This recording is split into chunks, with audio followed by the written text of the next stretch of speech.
So the next thing that you want to do as you're thinking about packing your bathroom is to think about things like you have in other rooms that you aren't going to need for the next 2 weeks.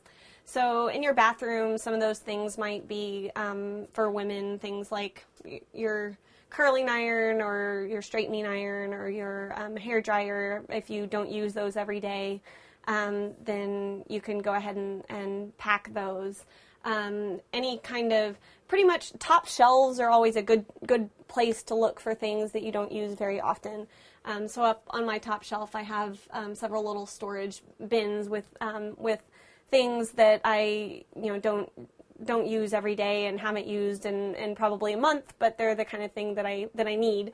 So I'll be packing those earlier than I'll be packing other things.